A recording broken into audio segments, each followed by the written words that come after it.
আজকে একটা 15 বছর পুরনো পিওর জর্জেট শাড়ি বের করেছি, আর তার সঙ্গে আবার পাড়ার এক্সিবিশন থেকে কেনা একটা মাসাবা ব্লাউজও পেয়ার আপ করেছি। এই মাসাবা ব্লাউজগুলো আজকাল যেন তো খুব উঠেছে, কিন্তু আমার একটুও পছন্দ না।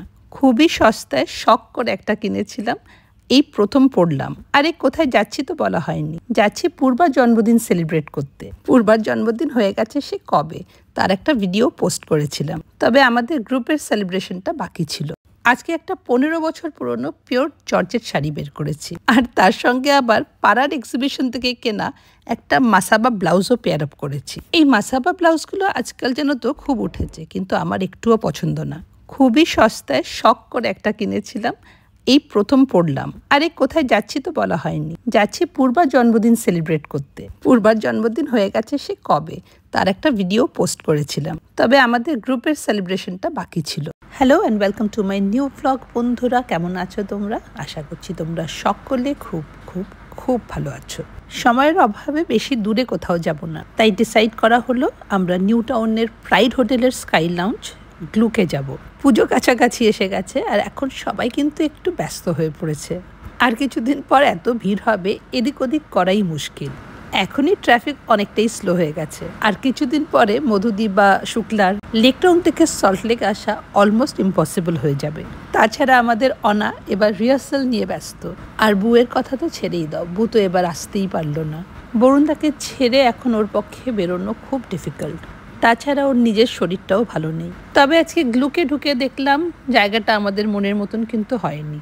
ভেতরটা অন্ধকার, বাইরেটা ভীষণ গরম, আর এত জোরে মিউজিক চলছিল, কোনো কথা না তো শোনা যাচ্ছিল আর না তো বলা যাচ্ছিল। গুগল থেকে ছবি দেখে আমরা এইসব জায়গাগুলো ডিসাইড করি। ছবি দেখে তো জায়গাটা বেশ সুন্দর লাগছিল। এই দেখো, এইটা হচ্ছে আউটডোরটা। আউটডোরটা কিন্তু বেশ সুন্দর, কিন্তু আজকে প্রচণ্ড গরম। শীতকালে এই জায়গাটায় বসতে বেশ ভালো লাগবে, আর যদি একটু লাইট থাকতো অন্তত আমাদের ছবি বা ভিডিওগুলো একটু ভালো লাগতো। এই দেখো, এখানে আরেকটা বার্থডে পার্টি হচ্ছে, আর পূর্বা ওখানে গিয়ে দাঁড়িয়ে পড়েছে। আজকে আমাদের আসতে অনেকটাই দেরি হয়েছে, তাই প্রথমেই ঢুকে আগে স্টার্টার্সটা অর্ডার করে দিলাম। অনা কিন্তু এখনও ঢুকতে পারেনি। রিহার্সাল শেষ করে আস্তে আস্তে তো একটু সময় লাগবেই। সত্যি বলতে এই জায়গাটায় করার কিছুই ছিল না। বসে যে একটু আড্ডা দেব, কথাই শোনা যাচ্ছিল না। হয় নাচানাচি করো, আর তা না হলে খাওয়া দাওয়া করো। এর মধ্যে আবার মধুদির মেয়ের ফোন এসে গেছে লন্ডন থেকে। এই যে মধুদি বাইরে গেল, আধ ঘন্টা পরে ফিরেছে। আফটার লট অফ ডিসকাশন অনেক ভেবেচিন্তে অর্ডার করলাম ঠিকই, কিন্তু খাবারের কোয়ালিটি এতটাই বাজে যে কি খেলাম বুঝতে পারলাম না। ফার্স্ট রাউন্ড অফ স্টার্টার খেয়ে আমি পূর্বাকে জিজ্ঞেস করলাম, এটা কি খেলাম, চিকেন না ফিশ? তাহলে বুঝতেই পারছো। আর এই যে বসে বসেই আমাদের শুরু হলো নাচানাচি। আর তো কিছু করারই নেই। সত্যি এবার থেকে এরকম পাবে আর কোনোদিন যাব না। এমন একটা জায়গায় যেতে হবে যেখানে আমরা একে অপরের কথা শুনতে পারি। আর এই দেখো, তোমাদের একটা মজার জিনিস দেখাই। সিঁড়ির উপর চলছে রিল বানানো, আর ভিডিওটা তুলছে এখানে শুক্লা।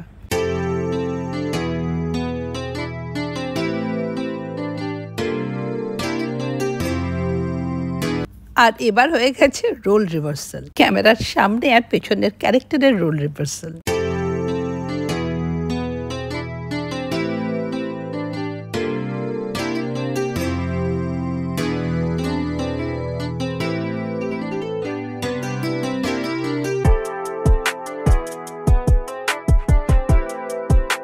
তবে সেই নাজিয়া হাসানের যখন গানগুলো শুরু হলো, আমরা কেউ কিন্তু আর বসে থাকতে পারলাম না। ইতিমধ্যে অনাও এসে গেছিল। আমরা একটা ব্লুবেরি পেস্ট্রি অর্ডার করলাম কেক কাটিংয়ের জন্য।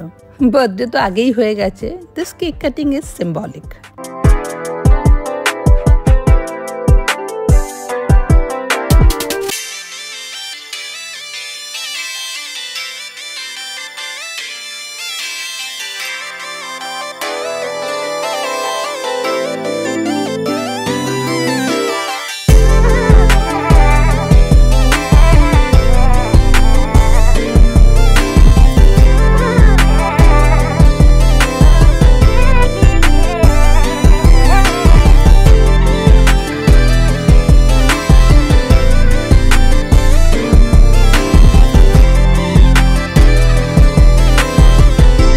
আর একটা জন্মদিন, আর একটা বছর আমরা সবাই মিলে সেলিব্রেট করতে পারলাম।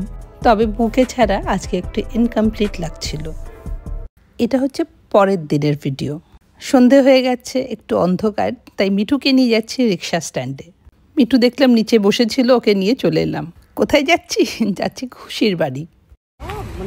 একটা রিক্সা, এটা না পেলে আমাকে আর কোথায় যেতে হতো? কাছাকাছি ওই কাছাকাছি তো নেই। সল্টলেকের রাস্তায় রিক্সায় করে ঘুরে বেড়ানোর একটা আলাদা আনন্দ আছে, জানো তো। এখন এখানে সব রিক্সাই ই রিক্সা। সল্টলেকের এক এন্ড থেকে আরেক এন্ড খুবই অল্প সময় উইদাউট এনি হ্যাসেল পৌঁছে যাওয়া যায়। তবে সল্টলেকে কয়েকটা ফেটাল অ্যাক্সিডেন্টের খবরও কিন্তু পেয়েছি। আর যবে থেকে সুব্রতর কানে এইসব খবর পৌঁছেছে, আমাকে কিন্তু রিক্সায় উঠতেই দেয় না। পৌঁছে গেছি খুশির বাড়ি। আর এই দেখো বাইরের থেকে হলটা কি সুন্দর লাগছে। পিঙ্ক কাপ্তান, সুন্দর লাগছে খুশি, মানিয়েছে রংটা।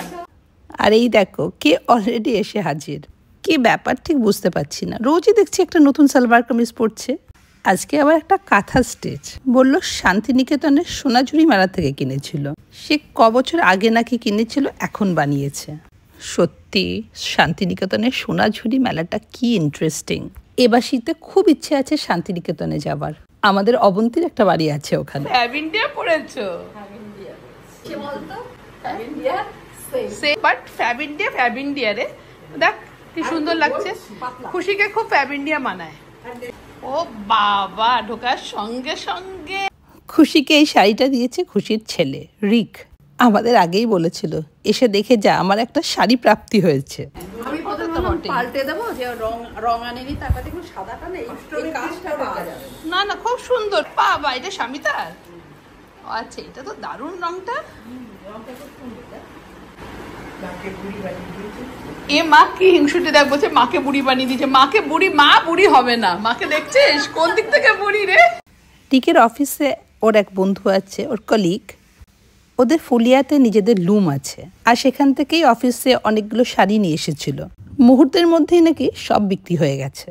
এত সুন্দর এত কাজের শাড়ি নাকি 2500-এ বিক্রি তো হবেই। এরপর খুশি ঢুকলো আলুর পরোটা নিয়ে।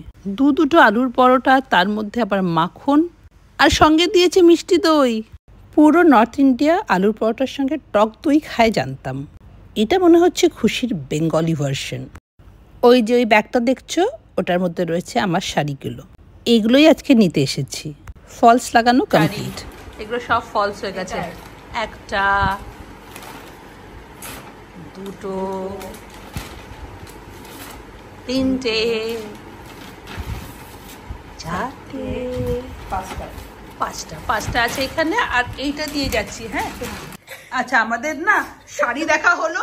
শাড়ির পরে এবার দেখছি গয়না। মেয়ের জন্য খুশি একটা ছোট্ট ডায়মন্ডের এরকম স্টাড নিয়েছে। মেয়ের পছন্দ হয়নি না, কানে ব্যথা করছে তো এই থাকলে ব্যথা করছে। হ্যাঁ, তাহলে এইটা। তারপরে খুশি বললো, দাঁড়া তুই আমার ইয়েটা দেখেছিস, আমার হাতের ব্রেসলেটটা? হঠাৎ দেখি দিদি বলছে এই একটু খুলে দে না রে। দেখো কি কাণ্ড করেছে, খুশির হাতের ব্রেসলেট কোন রকমে আটকে গেছে। খুশি খোল, খুব চেষ্টা করছে, অনেক চেষ্টা চলছে। এটা কি করে যেন খোলে, এটা চাপ দিতে হয়, রেস্কিউ টিম আনতে হবে মনে হচ্ছে দিদি। এটা আমার হয়ে গেল। আমি হিরে দেখছি, হিরে না পড়ে গিয়ে অসুবিধা নেই। হ্যাঁ, আচ্ছা, এটা বৌমা পাবে। আচ্ছা, শ্রীলঙ্কার পাথর তুই কি বানিয়েছিলি? না, কেনা। আচ্ছা, এটা স্বামীতা পাবে। আর ওইটা, এটা পুজো পাবে। এটা পুজো নিয়ে দেবে। খুশির ভিলে লেখা হবে। এটা বৌমা পাবে। আর এইটা পাবে মেয়ে। এইসব ফালতু জিনিস দাম দিয়ে কিনে নিয়ে এসেছিলিস? ইটালি থেকে না, অস্ট্রিয়া থেকে কিনেছিলাম। আমার নামে কিছু ছাড়ছিস খুশি? Artificial jewellery. খুশি, এই তোর কবিতার বইটা কই রে? তুই কবিতা লিখতিস, একটা অন্তত আমার বন্ধুদের জন্য তোর লেখা কবিতা পড়ে দে। আচ্ছা, ঠিক আছে। তুই তো ছোট মোটো জিনিস চাইছিস না রে দিদি। কি চাইছিস তুই খুশির কাছে? ও বাবা, খুশি এখন আর তুই লিখিস না? তুই এখন সব গেছে, কবিতা আর বেরোচ্ছে না। যাই হোক, তোর যেগুলো তখনকার কবিতার মধ্যে আমি কত সকালবেলায় তুই ফোন করে বলতে দেখ আজকে আমি একটা কবিতা লিখেছি, আমি আমার রিভিউ দিতাম। ডায়েরিটা বের কর দেখছি। তারপরে গান শোনা, কতদিন গান শিখেছিস তুই?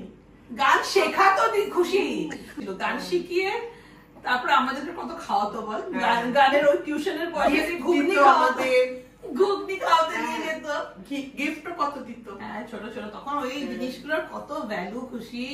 আমার কিছু নিলে না দীপহারা কোণে আমি ছিল অন্য মনে ফিরে গেলে কারে না দেখি চিনিলে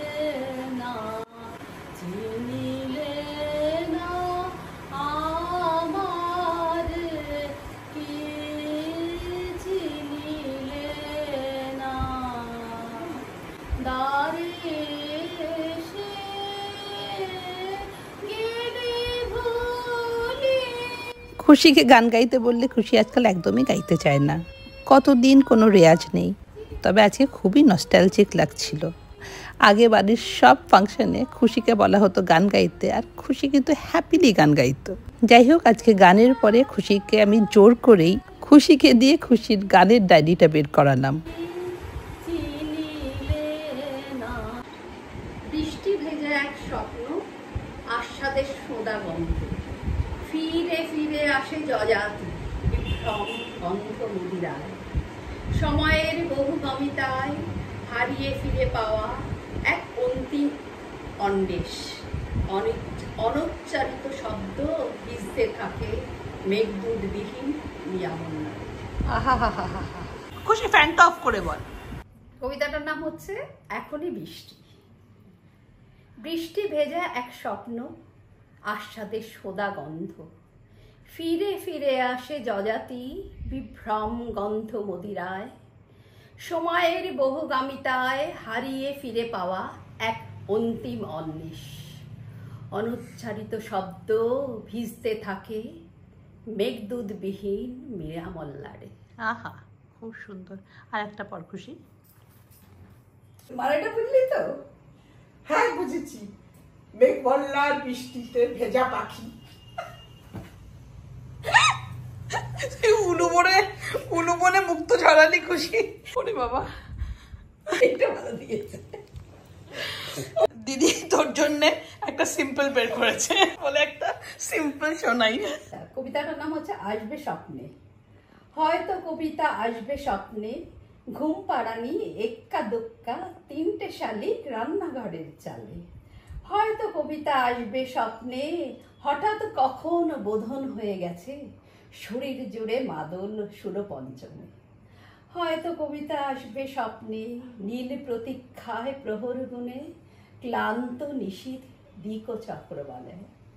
হয়তো কবিতা আসবে স্বপ্নে, সুদূর আহ্বানে নীরব বাংময় রক্ত রাগে কোমল ধৈবতী। হয়তো কবিতা আসবে ধূসর উষর সাদা কালোয় জীবন ছেনে নির্মেদ।